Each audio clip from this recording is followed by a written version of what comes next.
seconds away on Studio 5. We take you inside one of the summer's biggest rock music festivals. Being able to be a part of Warped Tour is because y'all supported us. Thank you so much. Give it up to yourself. We'll talk to the frontman of the heavy metal band Silent Planet. I'm here because I love Jesus and because Jesus has transformed my life. Meet the guy who makes life easier on the road. A lot of times food is a struggle. Like, we kind of know if we're going to get fed or kind of not. And hear from the groups sharing a message of hope through the noise. Hope is something that we are strong believers in. It's going to get loud for today's rock and roll edition of Studio 5, and it starts now.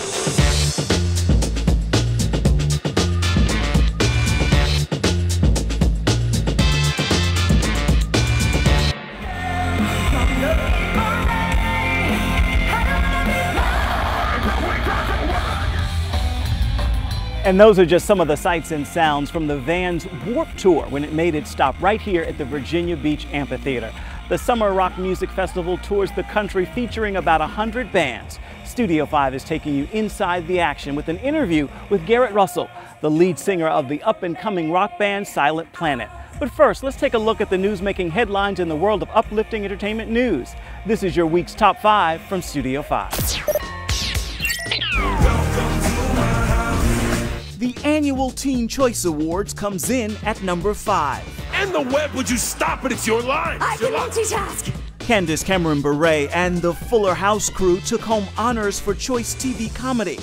But the fun-filled Fox broadcast was tempered with a serious call to stop the violence. Many of those impacted by these acts of violence are teens. I'm Jolene.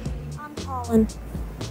Jolene and Colin wake up every day missing their mother, Bonetta Bet-Badal, who was one of the 14 people killed in San Bernardino. At number 4. Let us have a great day. Give hope and healing to everybody watching. The summer test run for the Preacher's Talk Show is over, but not without controversy. Is it true you all actually have an open relationship? And what does that mean? Is it open 24 hours? Pastor Jamal Bryant found himself apologizing. Let me say thank you to all of my haters. After more than 7 million people logged on to witness him making light and joking about open marriage, many blasting him on social media. My mother called me sleepless in Seattle, trying to figure out what did I mean laughing about open marriages. So I'm not talking to any of the millions of y'all watching. This is dear mama. Please know that I still believe marriage is between two people, and what God has brought together, let nobody put asunder. Still no word on if this show will get a green light beyond this summer test run. But Bishop T.D. Jakes enters the daytime show arena in the fall. Now for number 3. Oh, have I found a great book. For the very first time in a year, Oprah Winfrey adds a new title to her book club. She calls Colson Whitehead's The Underground Railroad a grim, gripping, powerful novel about slavery. I first came up with the idea of the book 16 years ago. I think a lot of people, when they first hear about the Underground Railroad, when they're a kid, they think it's a literal subway. What if the Underground Railroad actually was a literal railroad, and took it from there? Sticking with the book theme brings us to number 2. Fans are excited for the latest story in the Harry Potter franchise, Harry Potter and the Cursed Child. Its release in America coincided with a theatrical version opening on the British stage. But as in previous releases, the fictional work is not without critics. On to number 1. Everyone knows me as a smiley Gabby, and I'm like, I say something. Would it come off as bad? Gabby Douglas is among the ones to watch when the 2016 Olympic Games kick off in Rio. My coaches are like, what do you think about? Nothing goes through my mind. Like, you can't overthink because gymnastics is tough already. She's sharing her personal journey in this feature with W Magazine. It's not recommended that we would throw in extra skills, but we could if we wanted to. I mean, I would. The flying squirrel is all grown up. I give all the glory to God, and it's kind of a win-win situation. The glory goes up to him, and the blessings fall down on me. And those are your top 5 from Studio 5 for this week.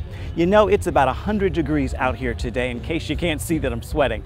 But perhaps the only thing rising faster than the temperature is the success of the band Silent Planet. Their music is loud, it is heavy, and the lyrics filled with the message of Jesus Christ. We caught up with the lead singer who tells us he treats these venues as his mission field.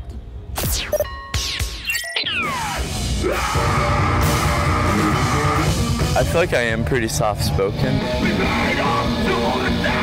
My name's Garrett Russell, and I shout words and write things in a band called Silent Planet. Silent Planet is a 5-piece heavy metal band from Los Angeles.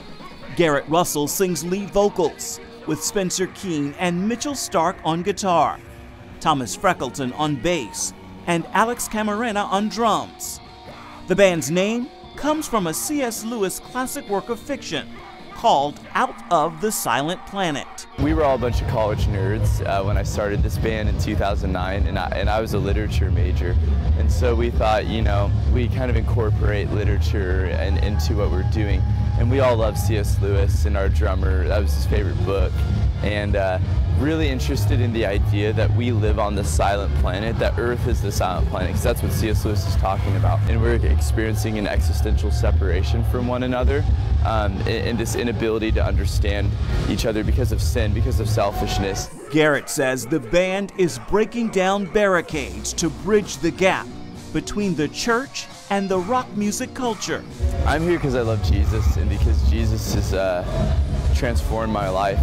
And I want people to encounter the love of God that I found in a non-religious setting and to experience God like freely. That's why I've been doing this for 7 years, and Warped Tour's the new stage for us, but it's really been the same thing for 7 years. It's just we've kind of graduated to a place where we're allowed to be on this tour now, and it's exciting. This is the power of Jesus healing me from the darkness. To be honest, I think being here has empowered my desire for people to know the love of Jesus, because I see that need, you know? They released their first full-length album, The Night God Slept, in the fall of 2014. The songs deal with topics like sex trafficking in America and the bombing of Hiroshima. Their second full-length album is called Everything Was Sound, released only a month ago while on Warped Tour. It addresses issues like post-traumatic stress in the song Panic Room, to Orphan, a song that sets out to challenge prejudices.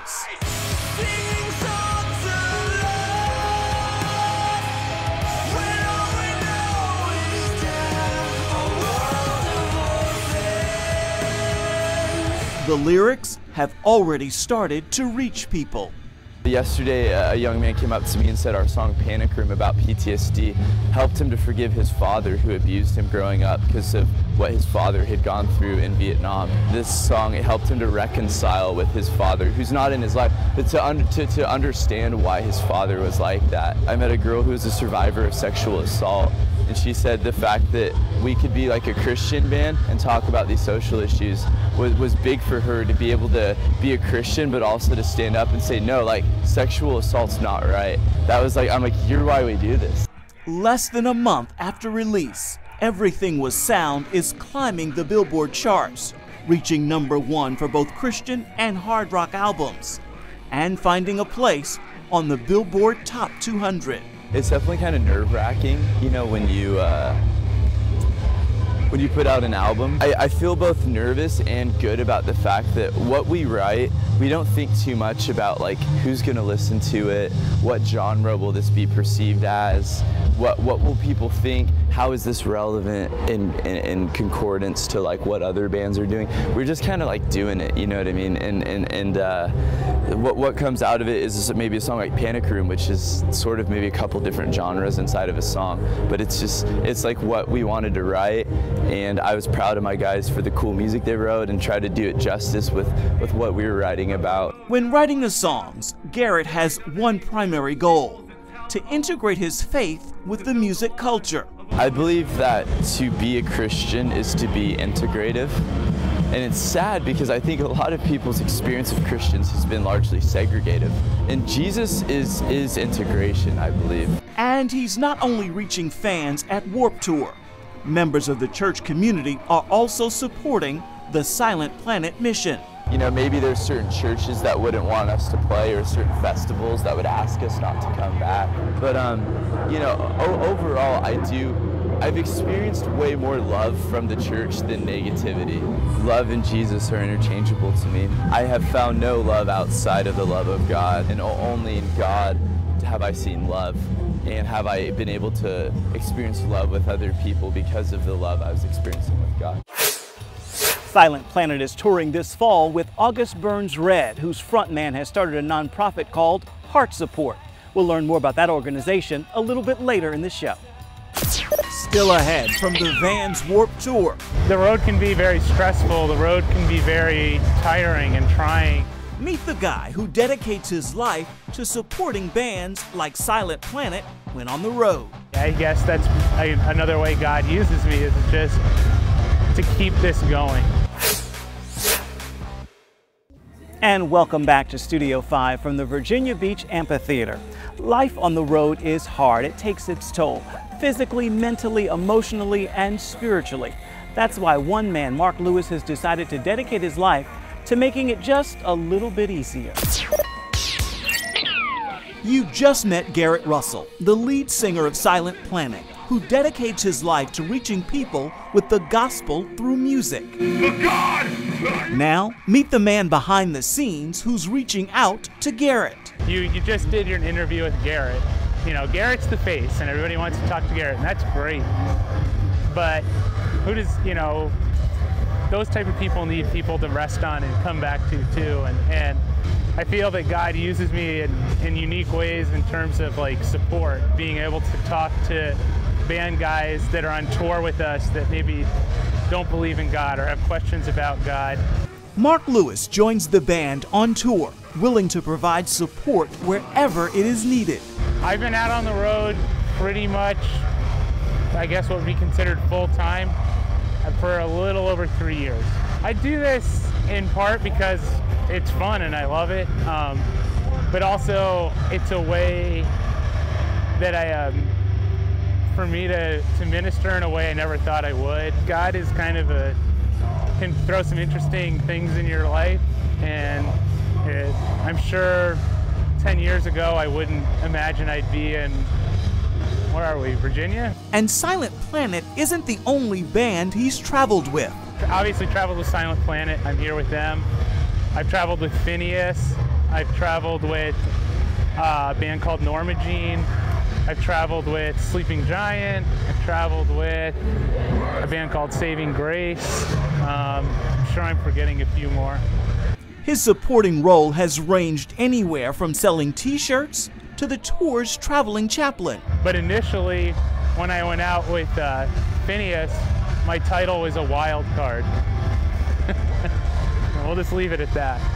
Ultimately, his goal is to be a one-man support system, hoping to make life on the road a little easier to handle. We actually left home, I guess it's been a little over 2 weeks ago. A couple of the shows on the way out, we played in Phoenix in 120-degree weather. So that's like a huge challenge. It's just hot. I haven't showered in probably a week. A lot of times food is a struggle.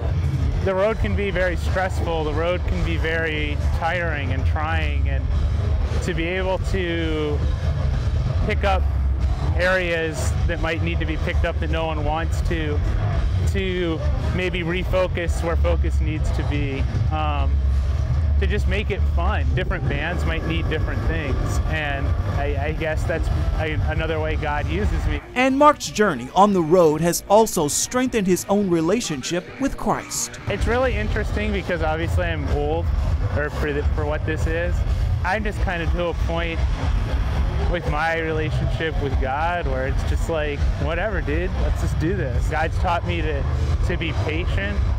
I grew up in northern New Jersey, an East Coast guy, very intense. You get out on the road with musicians and artists and they're like, oh yeah, 3 o'clock.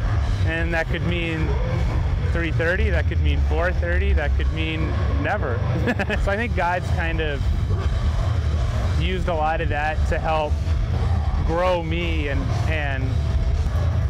make me more of a whole person. While Mark knows every tour has its obstacles. Long drives, no AC in our van right now, that's a challenge.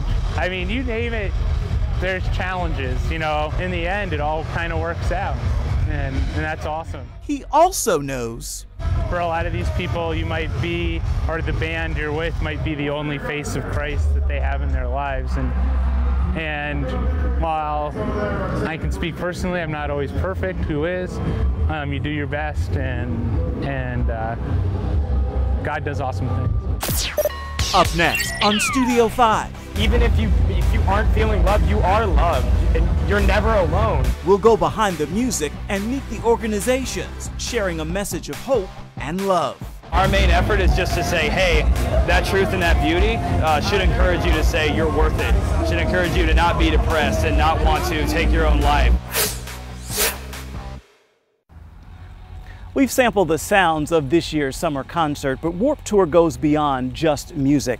Organizations like Heart Support, Right Love in Our Arms, and I Am Second set up tents all along the concert to talk to concert goers. We sat down to talk to those organizations about what drives them. This is the row of nonprofit organizations using this concert tour to fight against these struggles. An organization called To Write Love on Her Arms has been a staple in the rock music scene for a decade. We are a mental health nonprofit, and our mission is to present hope and presenting help to those struggling, with depression, addiction, self-injury, and suicide. It simply began as a story in 2006 told by our founder about a girl who was heading into recovery from a cocaine addiction, attempts at her own life, and battles with self-injury. And since that story was first told, we've been able to help out countless amounts of people, giving them that help, working with professional mental health professionals to ensure that others get that help that they need. Life can seem very down for those who are struggling with something like a mental illness, and hope can seem kind of faded, and we're letting people know that you deserve a second chance at this life. Another group called I Am Second uses personal testimonies to provide a positive message. We have so much going on in our world, so much going on in our nation, and we're just trying to communicate stories, right? You know, we're all broken people, we all have issues going on, and how can we find points of relation with one another? And we do that through the power of story. When people have chosen through our stories, through the stories they tell anyway, to put God and others first in their life, that's where they find true purpose and fulfillment. And so, you know, I Am Second is just really a way for us to change our paradigm from off of the self in a very me-centric society and onto God and onto others, and putting others where God first and others for yourself. One group called Heart Support was started by Jake Luers, the lead singer of popular Warped Tour regulars August Burns Red. Jake would do a set of music and he'd, play his songs, and he would go to his merch table after the shows. And he realized after talking to a lot of his fans that many of them struggle with suicidal thoughts, struggle with depression, or maybe self-harm, cutting themselves and things like that. And it was unfortunate because Jake only had 30 seconds to talk to each one and sign an autograph before they would go away. So Jake created Heart Support to speak into that situation. Heart Support aims to be a culture where people can come and we communicate the message that no one has to struggle alone. These organizations see the music scene as a perfect opportunity to reach people with their uplifting message. Being a part of something like Vans Warped Tour, we're able to reach out to these audiences. These audiences we know that will be here. Audiences that we know struggle with stuff such as depression and anxiety, letting them know that they're not alone in their struggle. We have an audience out here. A lot of these kids are going through things in their life.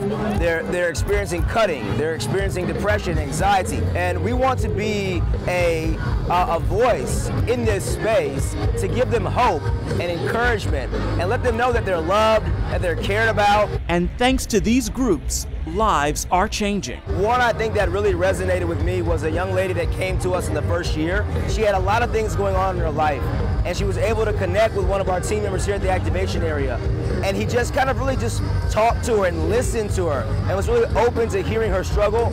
And as a result of that, she ended up dedicating her life to the Lord. One connection like that, one story like that motivates us, inspires us to continue to come back out here. I had a girl walk into the tent and tell us that back in February she planned on killing herself. and because of heart support and because of the resources that we provide, she chose not to. If that's all that we do as an organization, then that's enough. In that story, you heard from Brandon Ricks from the group I Am Second. We're sitting down with him for a future episode of Studio 5 to talk more about what the organization is doing to reach young people with the gospel. And coming up next on Studio 5. Jesus is not done with us, and in him the ruins of our heart become a glorious future. A look at an outcry to show the church isn't in ruins, but alive and well.